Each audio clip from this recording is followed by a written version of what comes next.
Ephraim is one of the more accessible decks in my opinion, at least from a gameplay standpoint. He's one of the few MC options that doesn't rely on the use of bonds or gimmicks to overrun his field, and instead he just kind of deploys things into the field naturally. The final promotion option this video is going to focus on is his set 18 4-cost. It's a base 70 with 2 abilities. All purple cards in the player's hand have their cost reduced by 1 during the deployment phase, but their total deployment cost cannot be brought lower than 1. And he gains an extra 10 power for every ally other than himself in the front line during the player's turn. Simple, effective, and it lets him get some tempo going by either deploying a 5-drop on turn 4 or 2 3-drops. It works out well for him given how many purple cards tend to fall into those 2 ranges. He's also one of the few MC options that can match Valakoran's absurdly high attack, so he doesn't auto-lose on turn 4 like a lot of other MCs tend to. The downside to Ephraim is that he doesn't have a lot of defensive power. He can hit hard, but he can't keep the same level on defense, and he also has trouble recovering any allies he loses. The best middle promotion for him is his set 11 2-cost. It's a base 60 that gains an additional 10 power in combat when supported by a purple card on either player's turn, making him a base 70 in a monocolored deck. He can also flip 2 bonds to grab an Ephraim or Erica card from their retreat, and self-healing is a pretty solid secondary ability, and his final promotion not requiring bonds for anything else means you don't really have to weigh that hard about whether or not to use it. If you see that final promotion go to your grave while you still have this one, you might as well grab it back for next turn. Realistically, he wants to use his set 18 1-cost as his base, but his set 11 has better art on his promos, and art is what really matters when you're making a competitive deck. As far as staples go, the only one is set 11 Erica. She's a plus 40 support for Ephraim on attack or defense, making him able to attack over plenty of units and hard to kill on defense. She also gives a draw if the unit she's supporting attacked and destroyed the enemy MC. Ephraim really needs draw to keep his hand full of stuff to deploy, so she's a 4 of and never any less. Erica also has many different promoted versions to match her brother, but which one you want will depend on what kind of deck style you're going for. Her set 17 synergizes well with Ephraim's final promotion since she can deploy any unit that supports her, as long as she actually kills whatever she was attacking, and also assuming whoever is supporting her isn't already in your field. Also, this ability isn't limited to once per turn, so as long as there's a way to refresh her, she can keep bringing units out. She also has a movement skill that lets her pull units on either player's field, letting her move problematic things into the opponent's backline, or whisking her own friends away to safety if need be. And if that's still not enough, she can flip a bond when she's pulled as a support and become a base 30. Her set 11 final promotion has multiple forms of destruction protection and can pull enemy units from the backline, even a main character.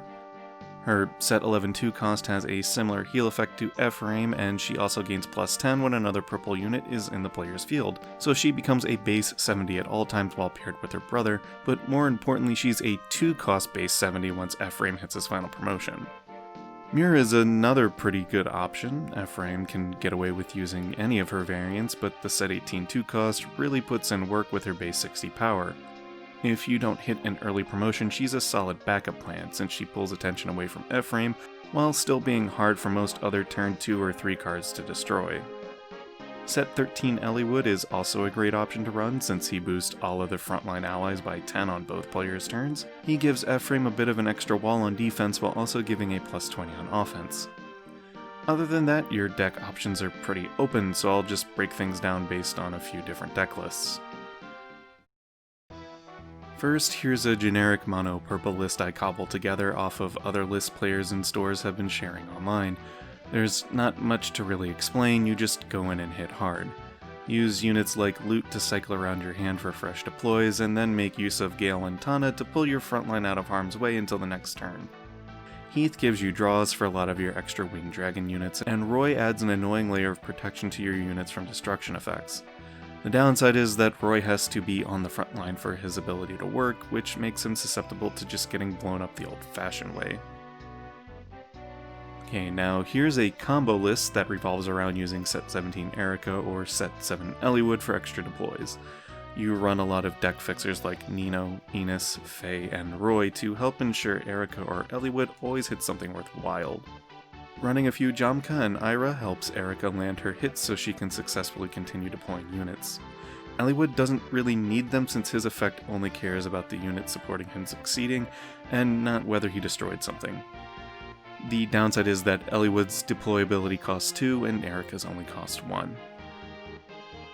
And lastly, here's an ugly purple-brown hybrid that got me a win at a store qualifier.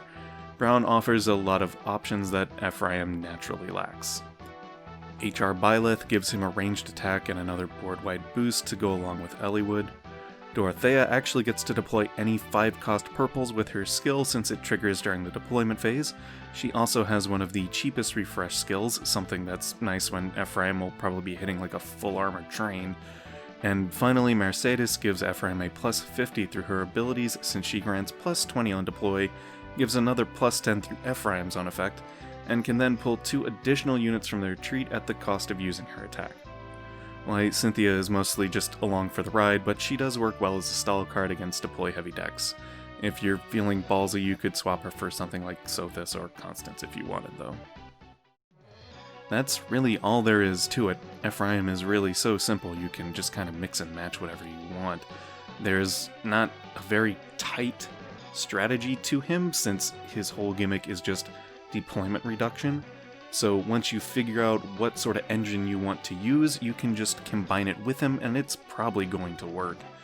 The only thing you really want to avoid is a bunch of mages or other units that would prefer to be in the backline over the front.